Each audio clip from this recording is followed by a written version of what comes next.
9 Mart barədə, biraz da 15 Mart barədə düşüncələrimi demək istəyirəm. Bilirsiniz ki, 15 Mart imtahanına son 4 gün qalıb. 9 Mart imtahanına mənim imtahanım 15.03.2026 tarixində keçiriləcək. Yəni bu həftənin bazar günü saat 11:00-da imtahanda olmalıyam. Və mənim düşdüyüm məktəb Sumqayıt şəhəri Cəbrayıllı prospekti 9-cu mikrorayon Sumqayıt şəhəri 23 nömrəli tam orta məktəb. Və mən bu məktəbi yaxşı bilirəm. Çünki mən 10-cu sinifdə lider kursunda təhsil alanda mən o kursun sınaqlarında, daha doğrusu dəyərin sınaqlarında mən o məktəbə düşmüşdüm və bəzilərindən soruşdum və bəziləri deyir ki, əgər məktəbi tanıyırsansa, yəni ora adaptasiya olunmusansa, o artıq səndə problem deyil. Həyəcanlanman olmayacaq, yəni rahat yaza bilərsən. Və biraz 9 Mart barədə bunu da deyim ki, Azərbaycan dili 3-cü qrup səviyyəsində idi və biz və dimin bu qədər ədalətsiz olması cidden yəni çox bərbad bir şeydir.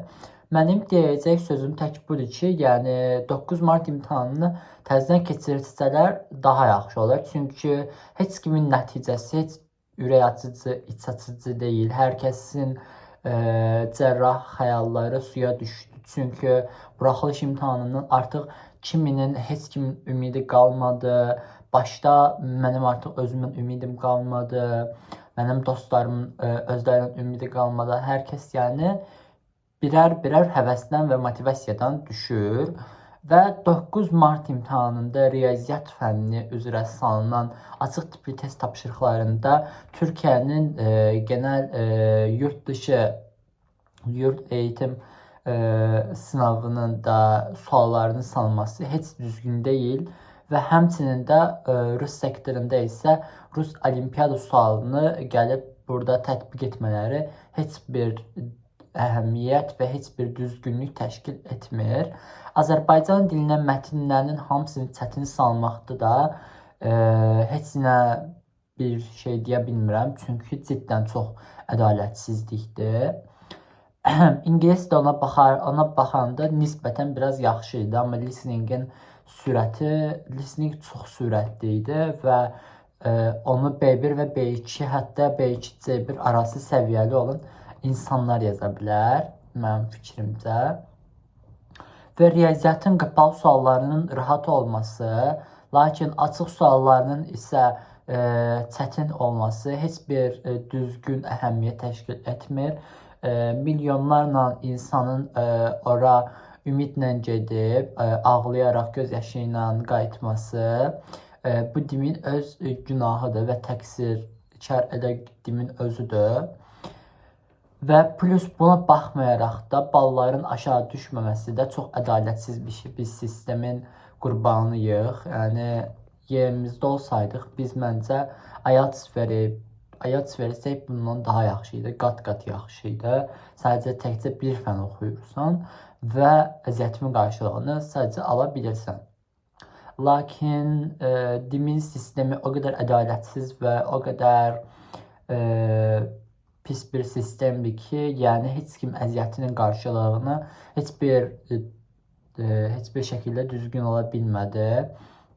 Mən dostlarımdan soruşanda suallar mənə çox asan gəlmişdi, amma əslində isə elə deyildi. Çünki mənim özüm də o suallar işləyəndə cidden ilişib qaldım, çarxdığım məqamlar çox oldu. Üstəlik Azərbaycan dilinin qrammatikası 3-cü qrup səviyyəsində idi və mən 4-cü qrup bir abituriyent olaraq buraxılış imtahanına 3-cü qrup səviyyəsində bir imtahan salmalarını düzgün tapmıram, düzgün bulmuram. Azərbaycan dilinin mətnləri kifayət qədər çətin idi və oradakı birinci mətn bədii üslubda olan mətnin açıq sualında normalda bir məqam istəyən, üslubu cəhətdən bir məqam istəyən sual orada bizdən 2 dənəsini istəyirdi və bu da gözləmədiyim bir şey idi. 15 Marta artıq heç kimin ümidi qalmadığını düşünürəm. Amma ümidinizi üzməyin. Bəlkə rahat ol. Əhəmiyyət heç bir şey gözlənilmir. Yəni aşağı düşmə ehtimalı da %1%dir. Yəni belə. Və 9 Mart tarixində təşkil edilən imtahanın ədalətsiz bir şəkildə çətin olması cidden bütün abituriyentin yəni qorxulu yuxusu oldu. Tip xəyalı olan qəşəng bir universitetə daxil olmaq xəyalı olan insanların isə əziyyəti 2023-dəki kimi puç oldu. Bu il 300 yazacaq, 300 bal toplaya bilən abituriyentlərə uğurlar arzu edirəm.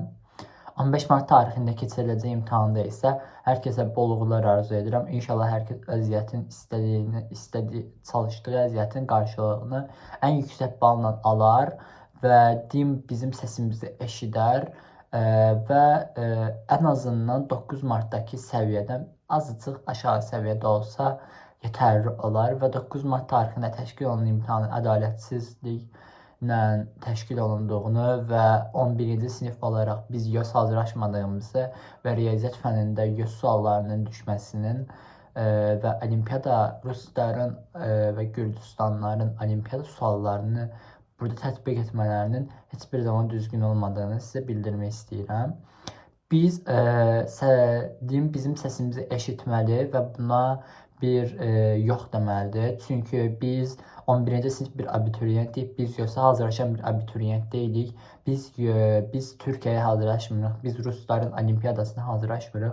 Biz sadəcə buraxılış imtahanı verib əziyyətlərimizin qarşılığını almaq istəyirik. Lakin Dövlət İmtahan Mərkəzi buna çox qarşı çıxır və bizim bilmədiyimiz sualları, bizim heç bir zaman işləmədiyimiz tipdə sualları salır. Əslində demin bunu etməsi heç düzgün deyil və ədalətsizliyin ta kəndisi elə burada özünü göstərir. Azərbaycanda heç bir zaman ədalət öz axarını bulmadığı kimi, öz axarını tapmadığı kimi elə bu imtahanda da elə öz axarı ilə də dura bilmədi. Lakin 9 Mart tarixində təşkil edilən imtahan həqiqətən də çox ədalətsiz bir imtahan idi və suallar cidden çox çətin idi. Riyaziyyat suallarının açıq sualları həqiqətən kifayət qədər çətin idi və vaxt aparan idi. Azərbaycan dilinin mətnləri və qrammatikası 3-cü qrup səviyyəsində idi. İngilis dili biraz rahat idi, amma listening çox sürətli idi.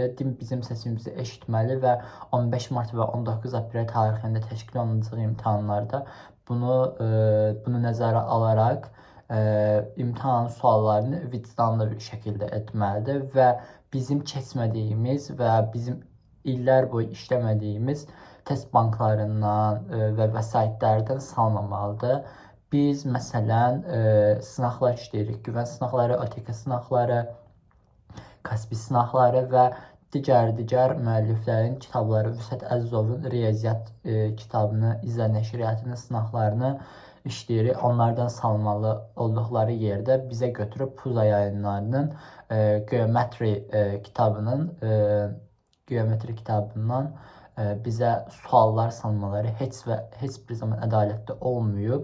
Biz dediyim kimi bir daha qeyd edirəm ki, biz YÖS-ə hazırlaşmırıq, biz olimpiyadaya hazırlaşmırıq. Biz sadəcə buraxılış 11 il ərzində təşkil olunmuş buraxılış imtahanına aylar boyu, hətta deyərdim illər boyu hazırlaşırıq və əziyyətlərimizin qarşılığını almaq istəyirik. Lakin Dövlət İmtahan Mərkəzi buna icazə vermədiyi üçün və Dövlət İmtahan Mərkəzinin ədalətsizliyi ucbatından bütün abituriyentlərin xəyalları puç olur və günü-gündən hər bir abituriyentin həvəsi ölür. Buna artıq nəzarət etməlidir və sualları çox xahiş edirəm ki, 15 Mart və 19 Aprel tarixində keçiriləcək imtahanda artıq sualları ədalətli salmağınızı sizdən xahiş etmirik, tələb edirik. Çünki biz o qədər əziyyət çəkirik və sizin bunları 3 saatlıq bir imtahanda puç etməyə heç bir haqqınız yoxdur. Və beləliklə bu videonu da burada sonlandırıram. 15 Mart tarixində və 19 Aprel tarixində keçiriləcək buraxılış imtahanında bütün həmyoldaşlarıma və başda özümə və dostlarıma uğurlar arzu edirəm. İnşallah hər kəs öz istədiyi nəticəni toplayar. Hər kəsə uğurlar. Hələlik.